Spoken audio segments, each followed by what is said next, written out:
ሰላም ሰላም ቤተሰብ እንደምን ዋላችሁ እንደምን አደራችሁ። ሰላምታዬን ካቀረብኩኝ በኋላ ወደ ዋናው ርዕስ እገባለሁ ማለት ነው።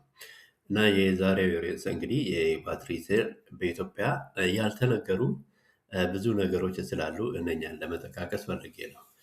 በትናንትናው ዕለት እንግዲህ ጠቅላይ ሚኒስትሩ ያንን ሲያስመርቁ በእውነት በጣም ደስ ብሎኝ ነው የዋልኩት። ይሄም ለገበሬው የምስራች ነው። ለኢትዮጵያም ለሁላችንም በጣም ለሁሉም ሰው ለሀገሪቷም በጣም ጠቃሚ የሆነ ስራ ነው እንትን ያደረጉት ምረቃው። ግን በዛ ምረቃ ላይ ያልተነገሩትም እንደ ብዙ ነገሮች ስላሉ እነኛም መጠቃቀስ ፈልጋለኝ።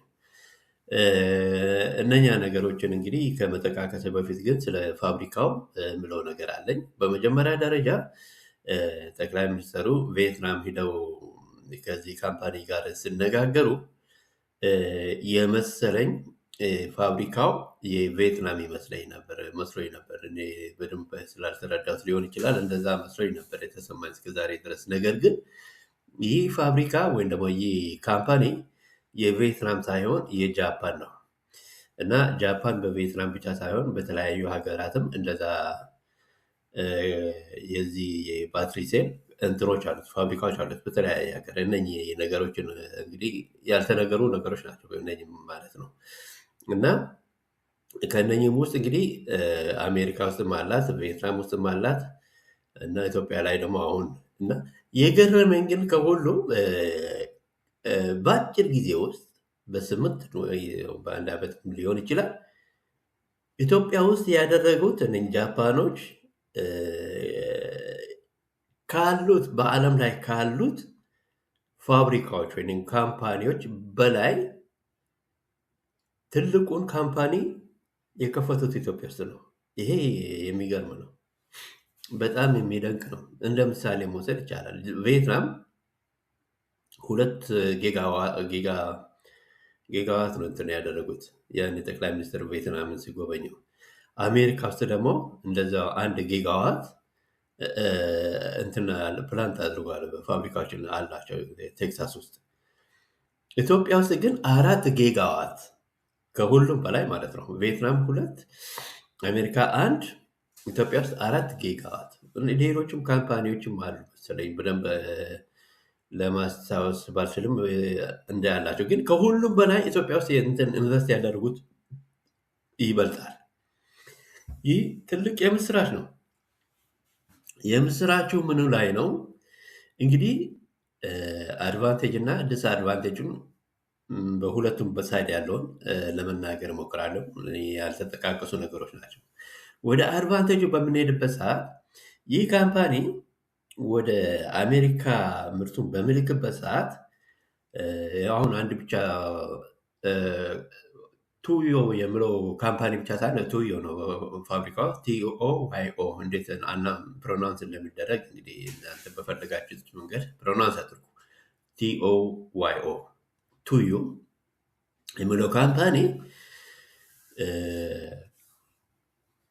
ምንድነው? በገበሬው አድቫንቴጁ እንግዲህ ምንድነው? ኢትዮጵያ ውስጥ ያሉት ገበሬዎች በጣም እድለኞች ናቸው በዚህ ካምፓኒ። ምክንያቱም ይሄ ቱዮ ካምፓኒ ትንሽ ፕላንት አድርጓል እዛው ሴሉን የባትሪ ሴሉን የሚሰራበት ማለት ነው ፋብሪካው። የቀረውን ቀጥታ ወደ አሜሪካ ነው የምልከው። አሁን ኢትዮጵያ ውስጥ አሰምብል ያደረገው ወይም ደግሞ ይሄ የገጣጠመው ወይ ደግሞ የሰራው እንትን ፕላንት ያደረገው መገጣጠሚያው የፋብሪካው ትንሹ ፓርት ማለት ነው እዛው ገጣጥሞ መንግስት ከነሱ ይገዛ እና ለገበሬው በአመትም ይሁን በወርም ይሁን በአመታት በተወሰነ አመታት ውስጥ ከፍሎ እንዲጨርስ ያደርጋል ማለት ነው። እና አሁን እዚህ ላይ በጣም እንትን ሪሊ ጠቅላይ ሚኒስትሩ በጣም ብልህነታቸው ወይ ደግሞ ምንድነው የሚደነቀው አመራራቸው የሚደነቀው ይሄ ከዚህ ፋብሪካ ጋር በሚዋዋሉበት ሰዓት ፕሪዮሪቲ የሰጡት እንትን አለ፣ ቅድሚያ የሰጡት ነገር አለ ፋብሪካ ፕላንት እንዲያደርግ ለገበሬው። አሁን ያ የሴል ካምፓኒው የባትሪ ሴል ካምፓኒው አንደኛ መጠቀም የሚቻለው ለቤት ውስጥ መብራት እና ማንኛውም ቤት ውስጥ የምንጠቀምበት በኤሌክትሪክ ለምንጠቀምበት ነገሮች ነው ማለት ነው። ዋናው አንደኛ ጥቅሙ። ሁለተኛ ጥቅሙ ደግሞ ይሄኛ ብዙ እንትን አይወስድም፣ አነስተኛ ነው። ሁለተኛ ጥቅሙ ደግሞ ገበሬው ወተር ፓምፕ ገበሬው ከወንዝ ውሃን ፓምፕ አድርጎ ለእርሻው እንዲጠቀም የሚያደርግ እ፣ እቃዎችን ያመርታል ማለት ነው። አሁን የኢትዮጵያ መንግስት ምንድን ነው ያደረገው? ከቅድሚያ የሰጠው ቤት ውስጥ ለሚበሩት መብራቶች ሳይሆን ፓምፕ እንዲያመርት ነው ያደረገው ካምፓኒው። ይሄ ትልቅ ብልህነት ነው፣ ለዚህ ቅድሚያ መስጠት። ምክንያቱም ይህን ፓምፕ የሚያደርገው እንትን በሚደረግበት ሰዓት እ፣ ገበሬው በአመት አንዴ ብቻ የሚያመርተውን አሁን 3 እና 4 ጊዜ ማምረት ይጀምራል ማለት ነው። ፓምፕ እያደረገ በጋውንም ክረምቱንም ጸደይኑም እና እንደዛ አራቱን ጊዜ። ያ ባይሆን ግን ገበሬው ለቤቱ መብራት ቢያደርግ ግን እ፣ በአመት አንድ ያመርታል ማለት ነው። አሁን አድቫንቴጁ ቅድሚያ ለዚህ መስጠቱ 4 በሚያመርትበት ሰዓት ገበሬው ራሱ ያንን አምርቶ ሽጦ ዕዳን ከፍሎ ከዛ በኋላ በራሱ ያንን መብራት መግዛት ይችላል ማለት ነው። ከአንድ ዓመት በኋላ መብራቱን ቅድሚያ ከሰጠ ግን ሽጦ እንትን የሚያገኘው ገቢ ያው ነው ማለት ነው፣ የለም ማለት ነው። አሁን ፕሪዮሪቲ ወይም ቅድሚያ ለፓምፑ መስጠቱ እዚህ ላይ ነው አድቫንቴጁ። እና በዚህ መሰረት ነው እንግዲህ አሁን ፋብሪካ ያንን በመጠኑ በትንሹም ቢሆን ያመርታል። ኤኒዌይ ለገበሬው እንትን ዋናውን ግን ወደ ውጭ ኤክስፖርት ማድረግ ነው፣ ወደ አሜሪካ እና ዶላር ያስገኛል ማለት ነው። ሌላው ኢትዮጵያ የምትጠቀመው ምንድን ነው? በውላቸው መሰረት እንግዲህ ምንድን ነው ካምፓኒው ወደ ውጭ በሚልክበት ሰዓት ትርፉን በሙሉ ካምፓኒው ነው የሚወስደው። ኢትዮጵያ ከዛ ውስጥ የሚያገኘው ነገር የለም፣ ከቀረጥ የሚያገኘው ነገር የለም። ያ ካምፓኒ ወደ ውስጥ እንዲገባ አድርጓል ማለት ነው ኢትዮጵያ ውስጥ። ይሄ ራሱ ብልህነት ነው። ምክንያቱም አሁን ኢትዮጵያ እንደ ማንኛውም የአውሮፓ ሀገር ቀረጥ 30% ምንም ብትል ማንም ወደ ኢትዮጵያ መጥቶ ኢንቨስት የሚያደርግ የለም። ካምፓኒው ሀገራትን አወዳድሮ ነው እንግዲህ ኢትዮጵያን የመረጡት ማለት ነው። ስለዚህ ትርፉ እንዳለ ካምፓኒ ነው የሚጠቀመው። ከዚህ ኢትዮጵያ የምትጠቀመው ትልቅ ነገር አለ በውላቸው ላይ ማለት ነው። ካምፓኒው ምንም እንኳን ትርፉ ለራሱ ቢያደርግ ግን ዶላሩን በአጠቃላይ ኢትዮጵያ ባንክ ውስጥ ማስቀመጥ አለበት። ያንን ኢትዮጵያ ውስጥ ባንክ በሚያስቀምጥበት ሰዓት ከ60 እስከ 70% ወደ ብር መቀየር አለበት፣ ለሰራተኛው ደሞዝ ለመክፈል፣ ለተለያዩ ነገሮች። ያ ለኢትዮጵያ ምንድነው አድቫንቴጁ? ዶላሩን ባንክ የማስቀመጥ እድል አገኘ ማለት ነው። ተጨማሪ ዶላር ለምሳሌ በ1 ቢሊዮን ዶላር ወደ ውጭ ኤክስፖርት ቢያደርግ ከዛ ውስጥ ወደ 600 ምናምን ሚሊዮን ዶላር ኢትዮጵያ ባንክ ውስጥ ይቀመጣል ማለት ነው።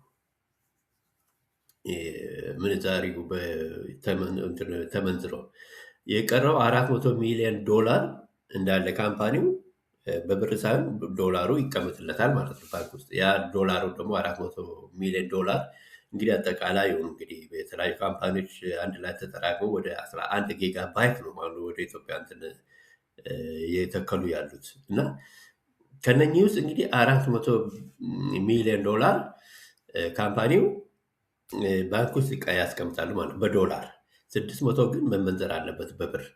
ያ በ400 ዶላር አካባቢ ያለው ካምፓኒው ሌላ ተጨማሪ ፋብሪካዎችን ለመክፈት ይረዳዋል ማለት ነው። ባንክ ውስጥ ያ ዶላሩ መቀመጡ 600 ዶላር ደግሞ በብር ስለተመነዘረ ኢትዮጵያ ባንክ ውስጥ 600 ዶላር በየአመቱ ባንክ ውስጥ ይኖራታል ማለት ነው። ያ ለኢትዮጵያ ትልቅ አድቫንቴጅ ነው። ሌላው ኢትዮጵያ የምታገኘው አድቫንቴጅ ምንድን ነው? ሰራተኛ ኢትዮጵያውያንን ነው የሚቀጥሩት፣ በብር ነው ምንትን የሚከፍሉት። ከሰራተኛው የሚከፈለው ቀረጥ ሰራተኛ የሚከፍለው ቀረጥ ከዛም ጥቅም ታገኛለች ኢትዮጵያ። ሶስተኛው የስራ ዕድል ይከፈትለታል። አራተኛው በፓምፕ ገበሬው በእንትን በሚያደርግበት ሰዓት ምርቱ ከፍ ይላል ማለት ነው። አሁን ያለውን የኑሮ ውድነትንም ይቀንሳል። ያ ለኢትዮጵያ ትልቅ አድቫንቴጅ አለው። ግን ይሄ ውል ከቀረጥ ነፃ የሚደረግለትም አለ። ከቀረጥ ነፃ የሚደረግለት ምንድን ነው? እና ሌሎችንም ከቀረጥ ነፃ የሚደረግለት ከተወሰነ ዓመት እስከተወሰነ ዓመት ድረስ ነው፣ ወይ ከ5 እስከ 10 ዓመት ሊሆን ይችላል። ከዛ በኋላ ግን ቀረጡ 30% እንደ ኤሮፓ ይከፍላል ማለት ነው ካምፓኒ። የካምፓኒው አድቫንቴጁ ትርፉን በሙሉ ራሱ ነው የሚወስደው እስከ ተወሰነ ዓመት ድረስ ማለት ነው። ሌላው የካምፓኒ ዲስአድቫንቴጁ ደግሞ ምንድን ነው? እነኚህ ዶላሮች ሽጦ አምጥቶ ኢትዮጵያ ውስጥ ብቻ ባንክ ውስጥ ስለሚያስቀምጥ አሁን ወደ ሀገሩ አያስቀምጥም ዶላሩን። ስለዚህ አገሩ ላይ ወይ ሌላ ከዚህ ያገኘውን ሌላ ቦታ ላይ ሄደው ገንዘቡ ዶላሩ አይወጣም ማለት ነው። ኢትዮጵያ ውስጥ ነው የሚቀረው ዶላሩ። ያ ለነሱ ለካምፓኒው ዲስአድቫንቴጅ ነው። ዶላሩን ወደ ጃፓን አድርገው ባንክ ውስጥ ቢያስቀምጡ ለችግር የሆነ ነገር ቢከሰት እንኳን አትሊስት ገን ዶላር አላቸው ማለት ነው ውጭ ሀገር። ግን አሁን ይህን ሪስክ ወስዶ ነው ኢትዮጵያ ውስጥ እንትን ያደረገው። ታዲያ ይሄ ካምፓኒ ብዙውን ጊዜ ምንድን ነው ወደ አንድ ሀገር ሂደው ኢንቨስት በሚያደርጉበት ሰዓት አድቫንቴጅ እና ዲስአድቫንቴጁን አይተው ነው እንትን የሚያደርጉት። አሁን ካምፓኒው አድቫንቴጁ አመዝኖ ስላገኘው ነው ከሞላው ዓለም በተሻለ መንገድ ኢትዮጵያ ውስጥ ኢንቨስት ያደረገው። ያ ማለት ምንድን ነው? ሲጀምር በ1 ጊጋ ዋት መሰለኝ ጀምረው፣ አሁን በ1 ጊጋ ዋት ነው። አሁን እስከ 4 ጊጋ ዋት አስፋፍቷል። ያ ማለት ካምፓኒው ተደስቷል ማለት ነው። እሱን አይቶ ነው አሁን ሌሎቹ ደግሞ ተጨማሪ 1-3 ካምፓኒዎች ወደ ኢትዮጵያ ያንን ባትሪ ሴል ኢንቨስት ለማድረግ የተዋዋሉት ማለት ነው። ሌሎችንም እየሳበ ነው ማለት ነው። እና እነኚህ ነገሮች ናቸው እንግዲህ እስካሁን ድረስ ያልተነገሩት ነገሮች። እና ኢትዮጵያ ገበሬው በተለይ በጣም ደስተኛ ነው መሆን ያለበት። በጣም ደስተኛ መሆን አለበት። ምክንያቱም ወደ ገበሬ ጋር ስንመጣ አድቫንቴጁ ምንድነው? ለገበሬው ፓምፑን በፊት ከውጭ የሚመጣውን በነዳጅ የሚሰራ ፓምፕን በሚገዛበት ሰዓት ለቤንዚን የሚያወጣ ወጪ አለ፣ ለናፍታ የሚያወጣ ወጪ አለ በየጊዜው። ይሄኛው ፓምፕ ግን በባትሪ ሴል የሚወጣው ምንም 0 ሳንቲም በቃ ለእንትን የሚወጣ ነገር የለም፣ ለነዳጅ ለምናምን የለም። ፓምፑ የሚሰራው በፀሐይ ብርሃን ነው። ስለዚህ አሁን ለገበሬው አቀለለለት ማለት ነው ኑሮውን። እና ገበሬው በዚህ በኩል በጣም አድቫንቴጅ አለው ማለት ነው። እና ሀገሪቷን በጣም ተጠቃሚ ትሆናለች ማለት ነው። እና ሌሎቹም ደግሞ ካምፓኒዎች እንደዛ ይህንን አይተው በብዛት ይመጣሉ። እስካሁን ድረስ አንዳንዶቹ ካምፓኒዎች የሚፈሩት ይሄ ሰሜን አካባቢ ያለው ምናምን ችግሩ ምናምን አይተው የሚቆጠቡት። አሁን ግን ይህን ካምፓኒ በሚያዩበት ሰዓት ጎርፈው ነው የሚመጡት።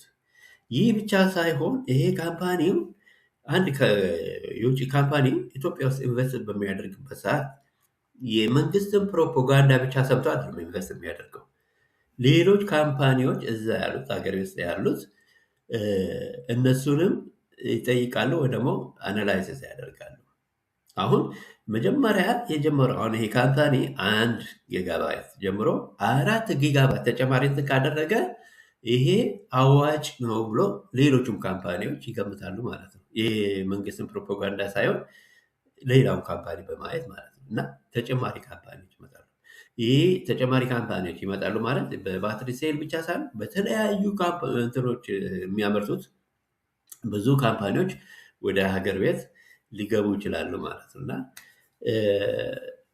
እንግዲህ ይህን ይመስላል ማለት ነው። ተጨማሪ ነገር ወደኋላ ሀሳብ የረሳሁት ነገር ካለ በኋላ ጨምርበታለሁ። ለአሁኑ ግን ያለው ይህን ይመስላል ማለት ነው።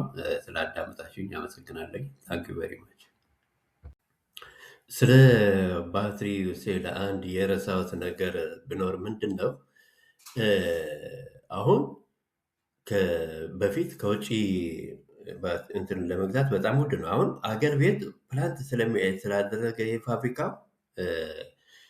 ቱዩ ፋብሪካ ፕላንት ስላደረገ በዛ ምክንያት እርካሽ ነው ማለት ነው። በኢትዮጵያ ውስጥ ስለሚመረት ገበሬው በርካሽ ዋጋ ያገኛል ማለት ነው። ዋጋውንም ልነግራቸው እችላለሁ ምን ያክል እንደሆነ።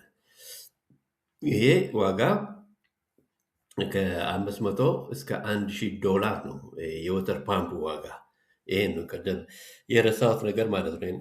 ልጨምርበት ፈልጌ ነው። እና ይሄንን ከ500 እስከ $1000 በአንድ ጊዜ ገበሬው መግዛት ስለማይችል መንግስት ገዝቶ በየአመቱ ከፍሎ እንዲጨርስ ያደርጋል ማለት ነው። እና ገበሬው በዚህ የወተር ፓምፕ 3 ጊዜ እያረሰ በአጭር ጊዜ በ1 ዓመት ወይ በ2 ዓመት ምርቱን ሽጦ ዕዳውን ከፍሎ ሌላው ቤት ውስጥ የሚጠቀሙበትን መብራት ከካምፓኒ መግዛት ይችላል ማለት ነው። ይሄ በባትሪ ሴል የሚሰራ ለቤት መብራት የሚሆኑ ነገሮችን ማሟላት ይችላል ማለት ነው። እና እንደዛ አይነቶችን ነገሮችን የረሳቸው ነገሮችን ካስታወስኩኝ ተመልሼ እንደዛ ጨምርበታለኝ ማለት ነው።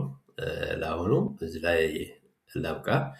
ላይክ፣ ሼር እና ሰብስክራይብ ማድረጉን ግን አትርሱ። አመሰግናለሁ።